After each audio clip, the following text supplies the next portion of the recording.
Assalamualaikum warahmatullahi wabarakatuh. Puji syukur kehadirat Allah yang telah melimpahkan rahmat serta karunia-Nya kepada kita semua, sehingga hari ini saya masih diberi kesempatan untuk bercerita tentang pengalaman hidup saya. Dan terima kasih saya ucapkan untuk yang telah mendukung dan telah subscribe channel ini. Semoga kebaikan kalian semua, teman-teman semua, dibalas dengan keberkahan dan kemudahan oleh Allah Subhanahu wa Ta'ala. Kali ini saya akan bercerita tentang pengalaman mistis yang terjadi di rumah saya. Jadi sebelum saya menikah, rumah saya itu memang dipergunakan untuk belajar tenaga dalam dan membuka aura. Jadi orang yang ingin melihat hal gaib itu datang kepada saya bantu, dan ada yang tirakat untuk mempertajam mata batinnya. Nah, di salah satu ruang rumah di dalam rumah saya itu ada satu kamar, itu memang khusus kamar saya dan kamar kalau saya sedang ada tamu atau orang datang, saya selalu di situ. Saya saya kerjain di situ, saya bermeditasi di situ. Nah, waktu itu ada sekitar 7 orang yang bisa dibilang mereka murid saya, ingin belajar tenaga dalam. Nah, kebetulan kamar itu juga sering dipakai untuk uji nyali. Jadi mengetes keberanian kita pada hal gaib itu.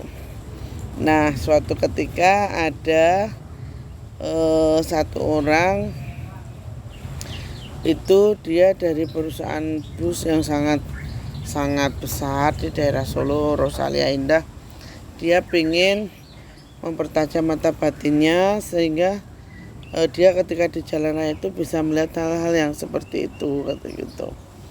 Nah, pada akhirnya dia datang ke rumah saya setelah saya ajari cara membuka tenaga dalam dan mempergunakan tenaga dalam di tubuh kita. Jadi saya kunci di dalam kamar itu, saya kunci dari luar, saya suruh setelah saya permisi sama, karena di kamar saya itu ada pedang yang dari Eyang Lawu. Jadi ada pedangnya di situ, sama ada batu merah delima, itu mustika, ada satu mustika di situ.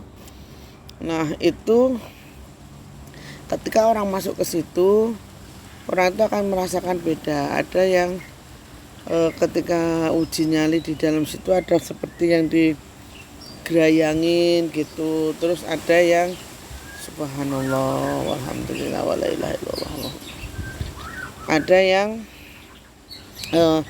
merasa seperti dicubitin, kadang ada yang merasa seperti ditampar kayak gitu. Nah, kebetulan yang dari masnya ini, dia memang orangnya agak kalau orang Jakarta bilang tuh songong lah, belagu. Makanya sengaja saya masukin. Ya udah, kalau kuat ya monggo, enggak ya silahkan. Jadi waktu itu saya kunci dia dari luar.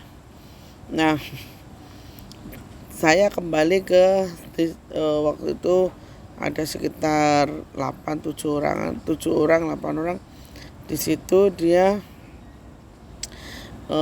di dalam situ saya kunci dari luar, terus saya melanjutkan untuk mengajari cara membuka tenaga dalam tadi.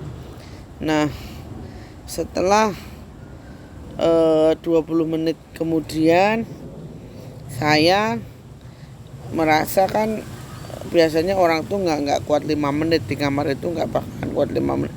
Ini sampai 20 menit kok nggak keluar. Saya pikir ini orang ini memang benar-benar hebat gitu loh, kok nggak keluar. Akhirnya saya ketok kan dari luar, tok tok tok tok, kok nggak ada jawaban, nggak ada sautan. Akhirnya setelah nggak ada sautan, saya ketok lagi, nggak ada nyaut lagi. Terus saya bilang sama yang di luar, ini gimana orangnya kok nggak nyaut nyaut, saya bilang gitu. Terus akhirnya mereka bilang, oh yaudah mbak, dibuka aja pintunya. Saya buka lah pintu itu, kan dikunci tadi. Saya buka, saya kunci, orangnya itu sudah terkapar di depan pintu. Sudah terkapar di depan pintu. Terus kan saya akhirnya kan digotong keluar rame-rame tuh. Ya kita sadarin dulu lah dia, kita sadarin, kita tanya-tanya. Setelah dia sadar,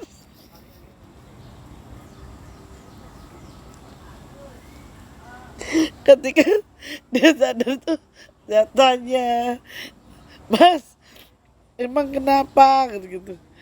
Terus mas kenapa mas, gitu. Dia bilang, Masya Allah mbak, orang ada yang teriak-teriak, orang ada yang gedor-gedor pintu kan dengar. Sengaja ya, tapi mbak Sri sengaja ya mau bunuh saya gitu. Lah saya kan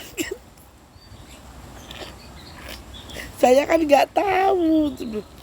Orang kita yang di luar bener-bener nggak dengar suara orang gedor-gedor, nggak dengar orang gedor-gedor pintu, nggak dengar orang gedor-gedor itu, nggak ada orang teriak manggil-manggil. Emang kita nggak dengar ya di luar tuh, tapi katanya di dalam itu udah ketakutan, gedor-gedor pintu sama teriak-teriak minta tolong untuk keluar.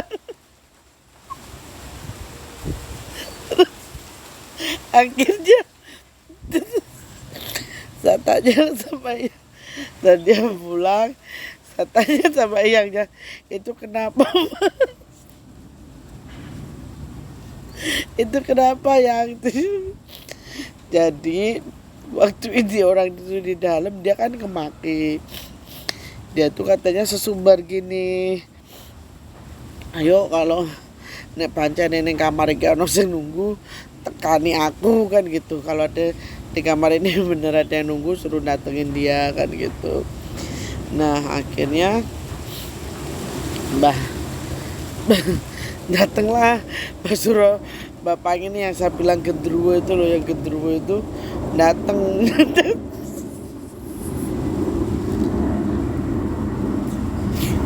Nah Mbah Suro, bapak ini datang.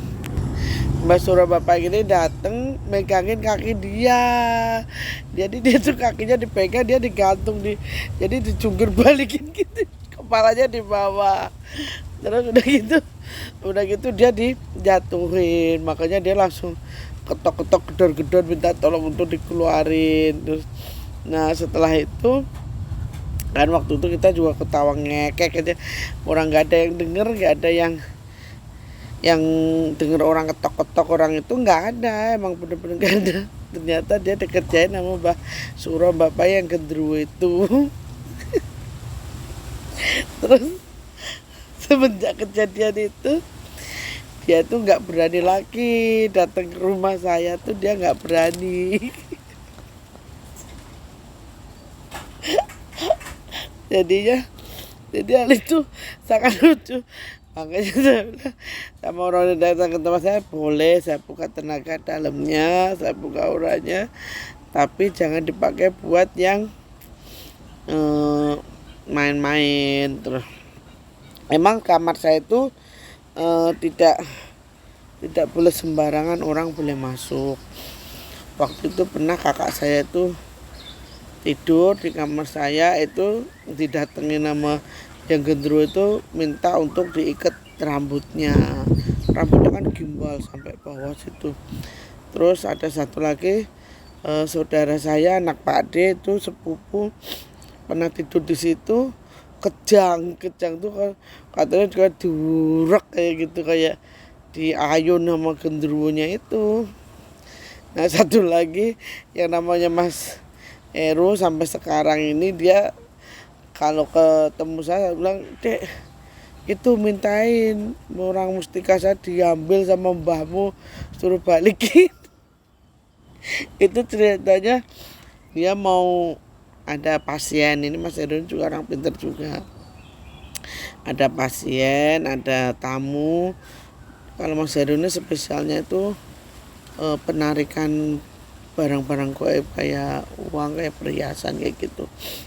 Nah dia ngadain ritualnya di tempat saya, di kamar itu. Dia bilang, "Dok, saya mau pinjam kamarnya ya," gitu. "Oh ya monggo, tapi harus ngomong dulu sama Eyang," kan gitu. Terus Mas Dani bilang, nggak usah ngomong lah, saya aja nanti yang ngomong." Ya udah, itu pirantinya udah lengkap, ada ingkung, ada segala macam lah di situ. Dia di satu itu nggak taunya mustikanya itu diambil sama Eyang sama yang Lawu, sampai sekarang nggak dibalikin. Makanya setiap ketemu pasti minta agar mustikanya dibalikin.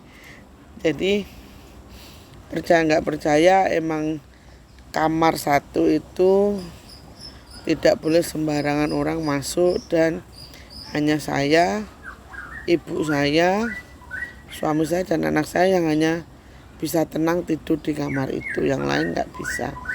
Makanya nanti ketika saya pulang ke rumah, kembali lagi ke kampung halaman, insya Allah kamar itu akan saya jadikan untuk orang-orang yang ingin belajar ilmu kebatinan dan ilmu kanuragan tenaga dalam, dengan tujuan untuk bisa mengobati orang yang sedang menderita sakit. Sekian akhir kata, semoga ini bermanfaat, bahwasanya dimanapun kita berada tidak boleh menyombongkan diri, karena di atas kita masih ada yang lain. Sekian, wassalamualaikum warahmatullahi wabarakatuh.